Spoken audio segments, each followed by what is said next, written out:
Have you ever wondered what it would sound like if an insurance company were to apologize to a policyholder for doing the wrong thing? You get nothing. You lose.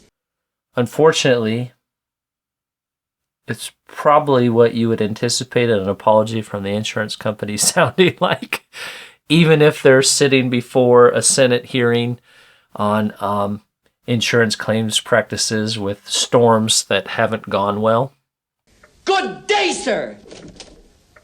Let me just start with you, Mr. Fiato. So I take it from your statement just now that you don't have any regrets about Ms. Miguel's case. Mr. Keating apologized to Mr. Vertel and promised to work with him resolve his case. Thank you for that, Mr. Keating.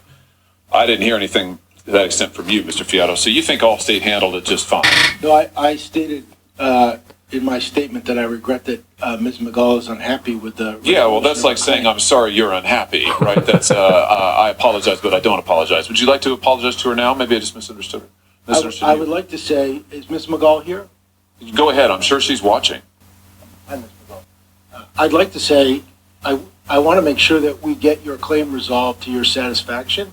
And if there's additional information or things that we can do to continue to work with you, we'll do that. On par with what you expected.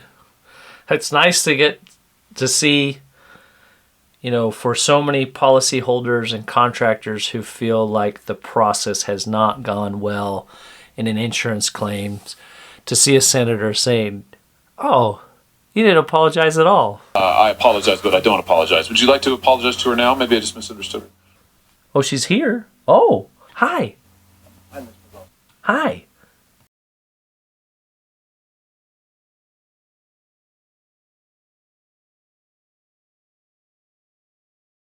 Welcome back to the DYOJO Podcast. I'm your host, John Isaacson. Like you, I'm a contractor. I'm also an author and an educator. Hi, everybody out there, DYOJO Nation. This is the Global Watchdog, Pete Consigli. Here at the DYOJO Podcast, our mission is simple: to help contractors shorten their dang learning curve. DYOJO Podcast! Whether you're growing your skills or your business, we work hard to ensure that each episode will provide value to our loyal listeners. It should also be noted that the views and opinions expressed on this podcast are solely those of the hosts and guests and do not necessarily reflect the views of any organization, company, or sponsor. You have entered the DYOJO Podcast. So normally for this opening portion, we do some kind of good actors, bad actors, or in the news. And this particular video provides all of the above.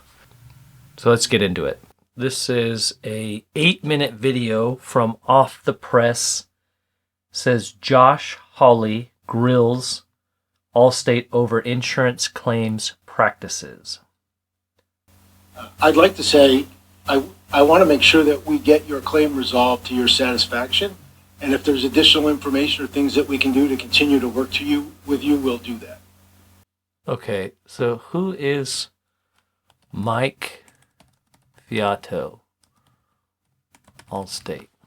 According to the Allstate Corporation website, Mike Fiato is Executive Vice President and Chief Claims Officer. He's responsible for overseeing the strategic and operational direction of the Allstate and National General Claims organizations, which has more than 23,000 employees globally and handles over 8.5 million claims annually. Fiato started his career over 30 years ago as a claim trainee and most recently led a consumer claims organization of more than 10,000 employees handling personal, auto, physical damage and casualty, property, and small commercial claims. Fiato brings deep operational expertise and leadership with a proven track record of enhancing performance across all aspects of the claims process to increase claims satisfaction while improving loss, cost, outcomes, and efficiency. So unless I misunderstand, it sounds like he's been in insurance pretty much all of his professional career, started as a claims trainee and now is in high-level leadership. So should have an understanding of the claims process.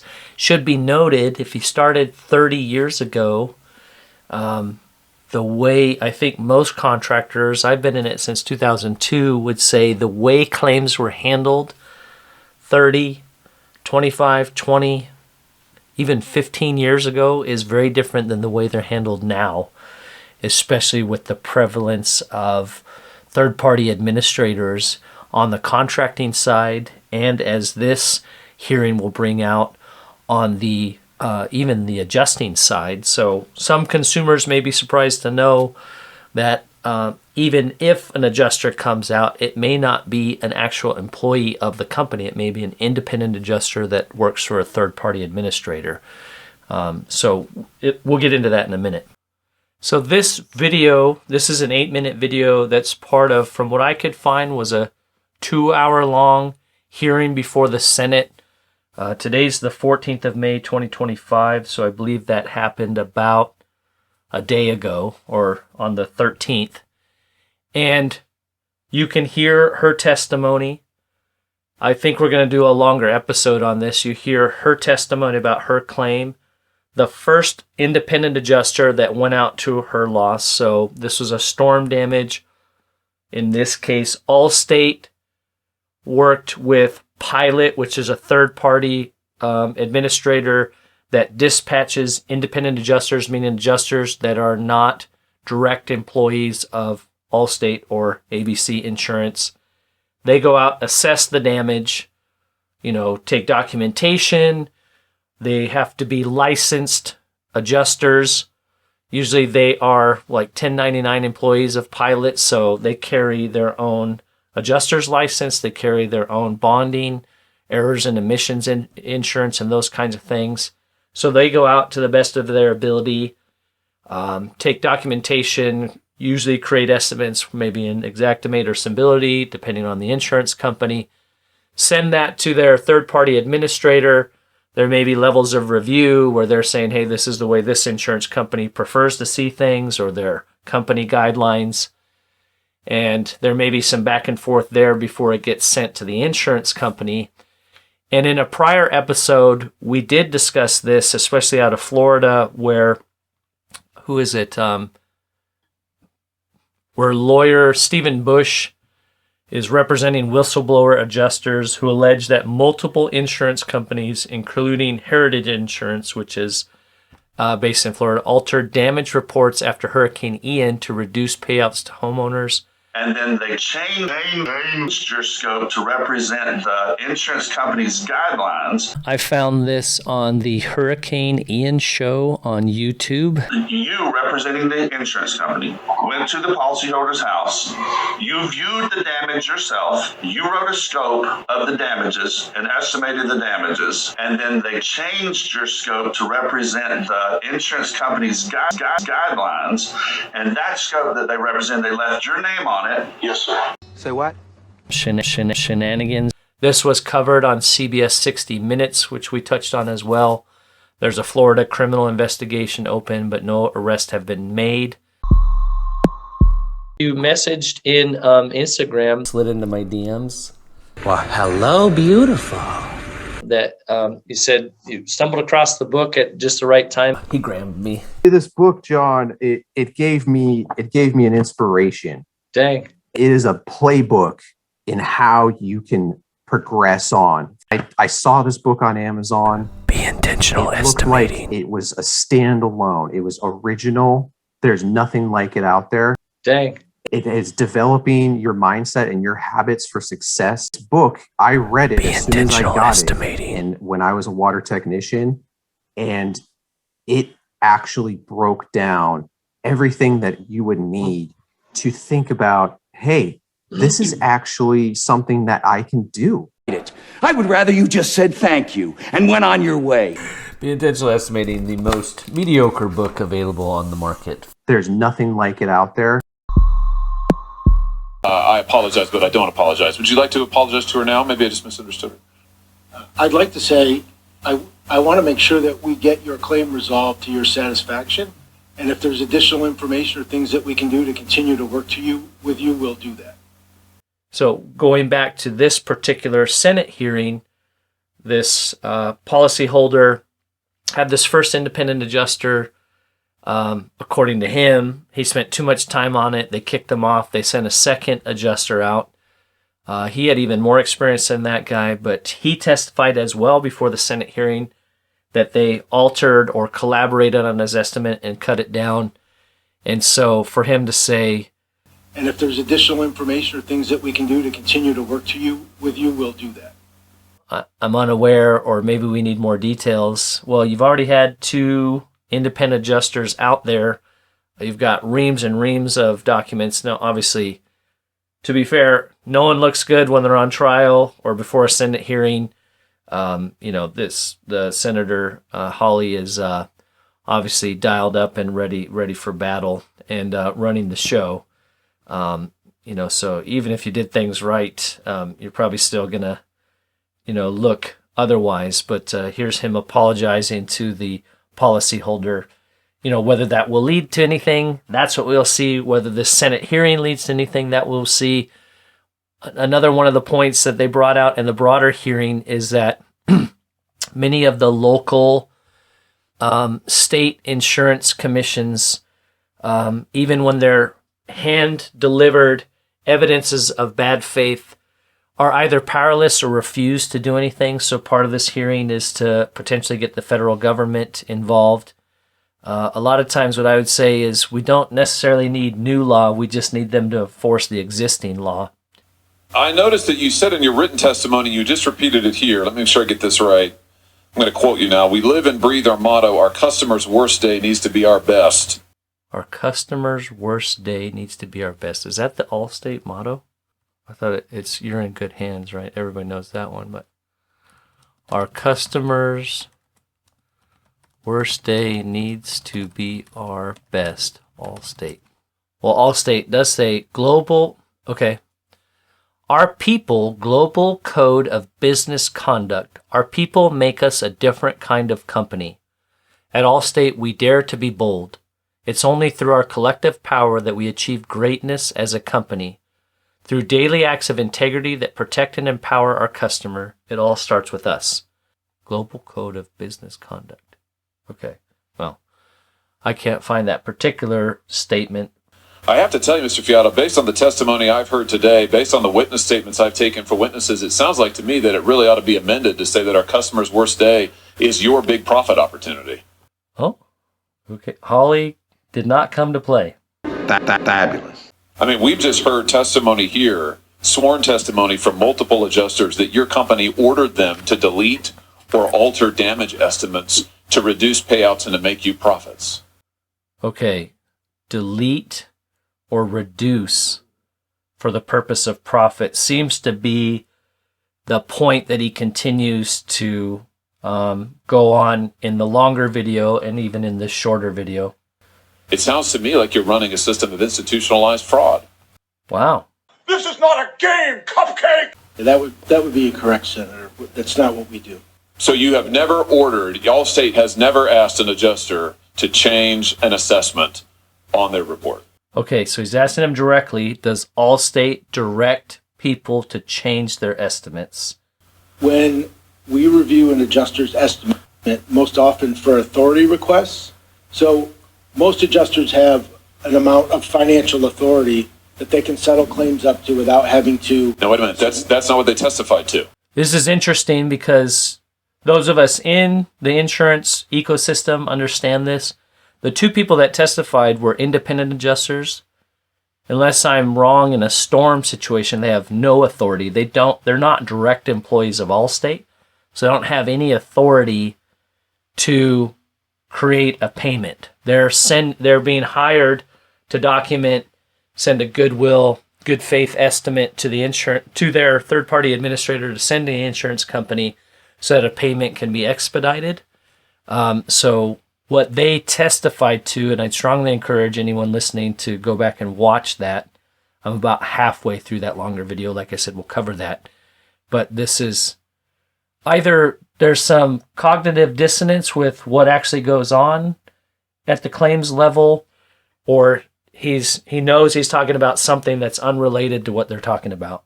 That's not what they just testified to. You just heard sworn testimony from multiple adjusters, and they said it happened. One adjuster had only ever worked for you over years in the industry, and he said he was repeatedly directed by you, by your company, Allstate, to change factual findings, to delete material in his reports, to alter his reports, to make them factually incorrect, all with the purpose of driving down the award and padding your profits. I disagree with this statement. So he says, I disagree with this statement. It's disappointing. I was in a meeting with adjusters in the state of Washington, and we had someone, I don't remember what exactly their title, but pretty high up at the Insurance Commissioners Board. And the question was brought up by contractors in the room, because that was the point of it, trying to respectfully ask questions about TPAs. And so I'm trying to remember how the question was posed, but it was, someone asked, can someone other than an adjuster make an adjustment to an estimate or make policy decisions? Somebody other than somebody working for the insurance company.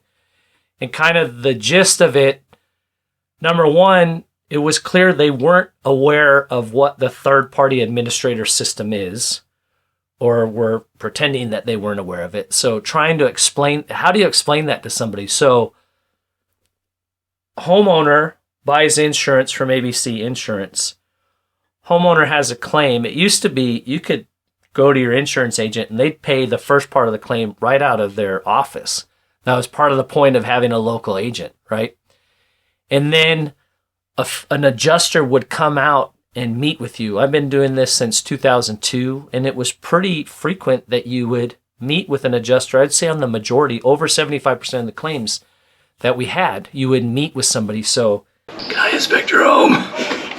It's the contractor, the homeowner, and the adjuster physically looking at the same loss, discussing the scope of work, and then maybe going back to the office, hey, we agree in principle on the scope, we're going to flesh that out in these estimating softwares or those kinds of things.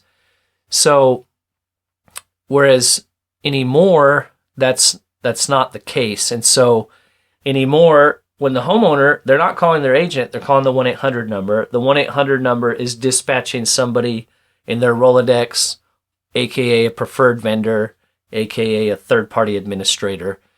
And so a lot of times, if there's an adjuster going out, it might be an independent adjuster, especially on the residential claims. But a lot of times they're taking the data from the contractor and then using the contract. It feels on the contracting side, I won't speak for everybody, but I'll speak for myself and a lot of people that we work with.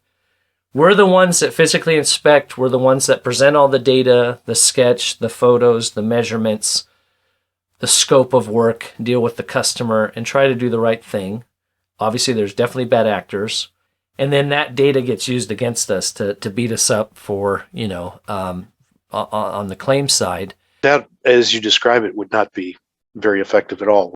And so at the state level, the insurance commissioner seemed to be unaware of that system, the TPA system, that as a contractor homeowner, I'm not always getting a hold of my adjuster directly. It's a claims representative at said insurance company who may or may not be licensed and have any level of insurance or construction or claims experience. They just know, the spreadsheet that they're supposed to go through. And so they seem to be unaware of the third-party administrator system. They did say, you need to be a representative of the company or a licensed adjuster to make claims decisions. But from what I understood in the state of Washington, it's the license of the company. So as long as you work for the company, you're under that license. So the claims representatives didn't have to be individually licensed as adjusters to make claim decisions. But that's part of this is, again, at the state level, when there's a legitimate bad faith, the commissioner's office, we had a customer recently that, went through that process and basically got a letter from the insurance commissioner of the state of Washington saying, here's a list of public adjusters. This is not okay. As a customer, you're saying, I have a legitimate gripe. You recognize that, But you're basically telling me that the one entity in our state that's supposed to address this issue is powerless or unwilling to pursue it. That's a shame. I think even if insurance companies are wanting to be legitimate and uphold these things, these beautiful, statements of purpose that are on their websites, they should want to root out bad actors, right? You could say, hey, we have bad actors, bad apples. Well, great. Get rid of them, fire them then. Let's get rid of them. Or let's retrain them, and then if they continue to act poorly, they should be fired. Same thing on the contractor side. If you got people that aren't upholding a basic code of ethics, something like the Restoration Industry Association, then you should fire them. Like they're not doing your company any good. They're not doing the community any good. They're not doing the insurance ecosystem any good. I want to pause here to talk about something we discussed on episode 124 of the DYOJO podcast titled Construction Ethics, Shared Goals, and a Stronger Future. So this HB 4169 in Texas, we consumer protection, we create this bureaucracy that nobody monitors or enforces the existing laws. So now we'll just give them more responsibilities. Eventually it takes, again, in my opinion, takes away consumer options and creates additional costs that don't actually achieve the goal. And this is what RIA said 5 ways. HB 4169 in Texas, it hurts consumers and contractors, impossible contract promises, slower emergency response, new administrative overhead, and litigation landmines. So the RIA posted on LinkedIn, I think on Facebook as well, that they have initiated meetings and had sit-downs with Representative Liz Campos and are going to continue those conversations, working closely over the next several months to make revisions before the next legislative session, and we'll share updates on our progress. So we're getting direct contact with the people that are in power, having input on these legislation that would immediately affect Texas, but also anytime something's passed somewhere, then it rolls out to, we should pass that other places as well. But I would definitely keep an ear out on a local level, regional level, and national level for legislation that could impact contractors. In my opinion, that's another feather in the hat of the RIA, that they are stepping up those advocacy and government affairs initiatives that are very important to all of us. This is not a game, cupcake! This is the second adjuster for the main claim that was before this Senate hearing. And right off to his left shoulder, if you're watching on YouTube, that's lawyer Stephen Bush that we discussed earlier, that's working the whistleblower case in Florida. So it's interesting what this adjuster says kind of at his the conclusion of his remarks.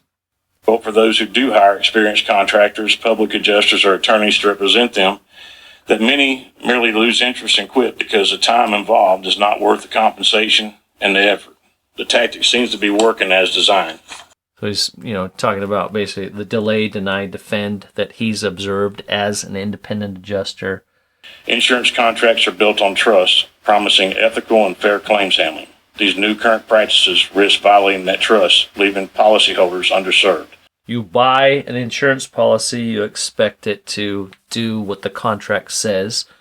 And unfortunately, we're hearing more and more about this not being the case. So for the policyholders or the consumer, what are some of the protections? What are some of the people and organizations that are advocating for them? Our next witness is Mr. Doug Quinn. Mr. Quinn is the executive director of the American Policyholder Association, which is a nonprofit that tracks and reports fraud committed by insurers against their policyholders. Mr. Quinn, it's good to have you. The floor is yours. I definitely encourage you to watch this longer video. This is taken from Forbes Breaking News on YouTube, but he shares a very personal reason why he even got involved in the association. We're a nonprofit watchdog group that monitors and reports on insurer fraud against property owners. The APA formed after Superstorm Sandy. My home was flooded, I was at my weakest moment, and instead of helping me, my insurer hired U.S. Forensics, an engineering firm who created a report that an independent engineer determined was false. My insurer denied coverage for the worst damage to my home. Despite being fully insured, it took me 7 years to rebuild and get back home. At 61 years old, this is one of the most traumatizing betrayals of my life. I was not alone, and the Sandy engineering fraud scandal, CBS News, 60 Minutes, and PBS Frontline all reported on policyholders wrongfully denied nearly $500 million in claims. If you're a consumer, I know there's United Policyholders Association. American Policyholder Association. This would not be possible if insurer fraudsters were held accountable for their actions, but states have proven incapable of doing so. The APA has given gift-wrapped fraud cases to state authorities only to have them languish without results. It's time for federal enforcement. It's time for federal prosecutions. It's time for these criminal organizations to be brought to justice. Shout out to the team at DocuSketch. Using DocuSketch on a site, add the room, take the shot.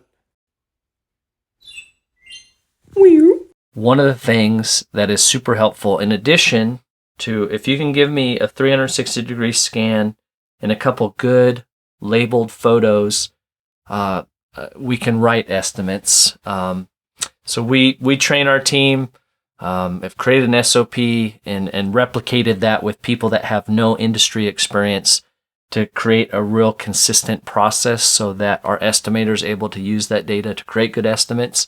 And one of the reasons I really appreciate DocuSketch is those comments, which are the photos. If I label a room, the photos I take while I'm on site and I label those, they're labeled for that room automatically. So when we go to get our ESX for the sketch, and then we go to port over our photos, they're already labeled by room plus the labels we put on while we're on site. Now when I take pictures as comments, they'll be labeled for that room. So we take a little bit of extra time on site, but then we're not having to try to go back and remember why the heck did I take this picture? What room was it in?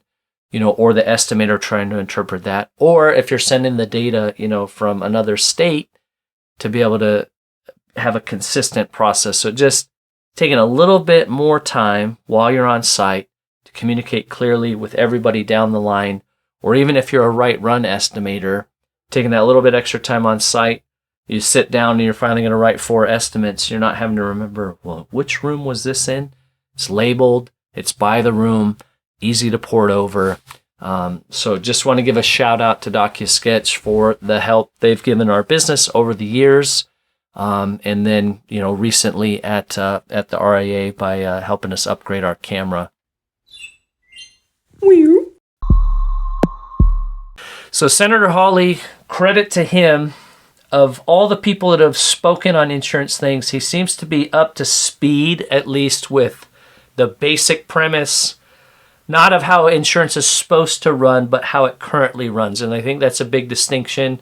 Fiato maybe is high enough up, some of these people, even at the third-party administrators, even in our own construction companies, you have to be careful. You get so high up that you know what your company principles are, but maybe you're not seeing how they're actually being acted. And, maybe everybody should be practicing the undercover boss to see what does it look like on the ground level, this interaction with the customer.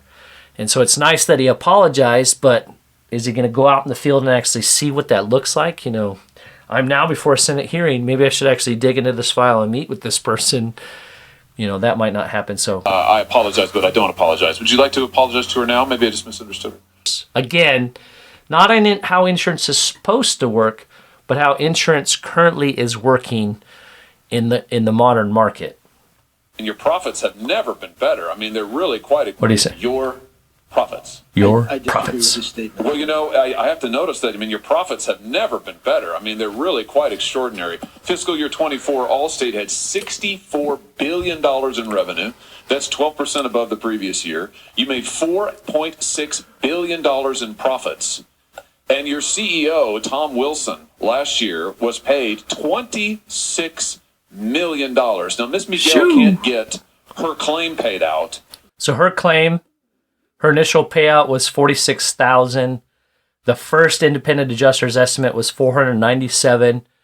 I believe the second adjuster said he came up with a different solution that still met the scope, but maybe saved some money. It was about 200, and he was told to lower it down to about 100. And I don't know that they ever paid her out. I think her house was hit by a tree strike.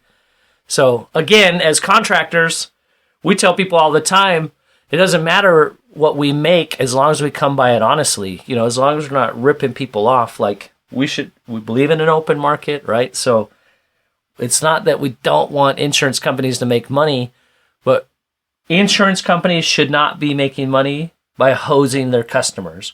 Contractors or committing fraud. Contractors should not be making money by hosing their customers or committing fraud, by making stuff up. And the same for the policyholders. Like as contractors, sometimes there's this collusion. We don't want, the insurance company doesn't want collusion between the contractor and the homeowner.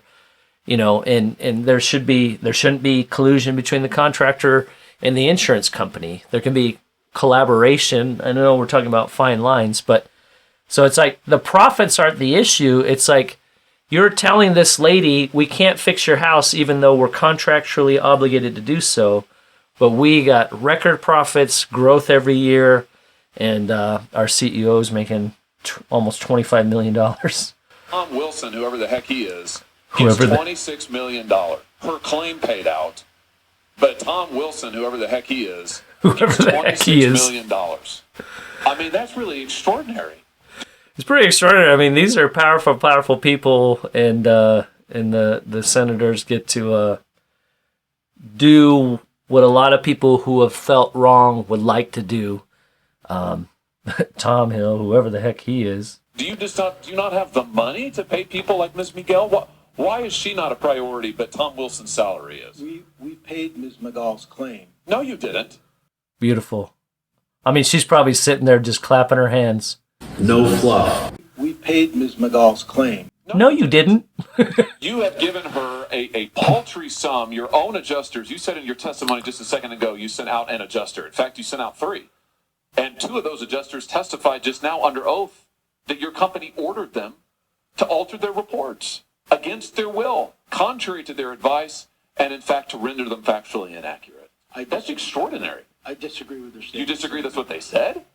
I disagree that that's our process. So they're lying. That's what you're saying. I disagree. That's our process. Man, it's so easy to be like, insurance is the bad guy. But like so many of our construction companies, restoration companies too, the bigger you get, this is an organizational issue. If Mike here is well-intentioned and he believes this stuff that's on their websites, you can get so far detached with what's actually happening. And that's, again, that's part of what's beautiful about Undercover Boss, right? The CEO gets down and flips burgers, gets in the crawl space, turns wrenches, whatever it is, and realizes, oh my gosh, number one, man, we've got some A players and we need to take better care of them. And then number 2, we've got some real jerks and we need to flush them out. And so, who knows? I don't know. If you're sitting before the Senate, maybe that would be a time to go back and do it, or maybe he just thinks this is a joke. Who knows what will come out of this? We're going to kind of wrap up here for this segment. There's just a teaser. I'd like to do a deeper dive and actually the longer video. It is quite interesting, but let's hear that rant again. Those adjusters testified just now under oath that your company ordered them to alter their reports against their will, contrary to their advice, and in fact to render them factually inaccurate. That's extraordinary. That's extraordinary. You disagree that's what they said? I disagree that that's our process. So they're lying. That's what you're saying. I can tell you that, for example, Mr. Schroeder wrote 15 estimates for us. None of those were reviewed by Allstate. This is so the third party plausible deniability, right? No, he wrote those for, in this case, Pilot. Pilot must have been the ones telling him that. So Mike came, trying to drive a little point. It's interesting, too, how different this is from a courtroom setting to be like, objection, Listen to another piece of testimony from another witness. This is a whistleblower report that has come in to us. This person says, I've dedicated my entire adult life to the claims adjusting world in numerous roles. I worked for Pilot and Allstate for 12 years as an independent adjuster. I work claims all over the country regularly throughout the years, and I have watched the progression and controlling nature of claims worsen progressively. Allstate created an internal review team with the sole purpose of making sure claims were paid as low as possible. Allstate reviewers instructed adjusters to alter and delete factual findings in their estimates to drive down the cost of the claim. The alterations and deletions were often factually wrong. During Hurricane Isaac in 2012, an email was sent out that no adjuster could buy a roof, no matter the damage present. This looks like a pattern. This is someone who's not even involved in this case in Hurricane Helene. But we've heard from person after person. All this testimony is on the record. It sounds to me like your company is running a racket, and you're making more than you ever have. Those are not our processes, Senator. But multiple people have testified that they are.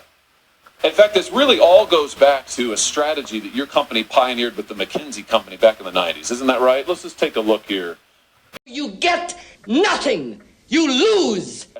So here we get into delay, deny, defend. So a lot of restorers are going to be familiar with that. If there's any consumers or policyholders watching, that might be something you want to read to kind of get up to speed.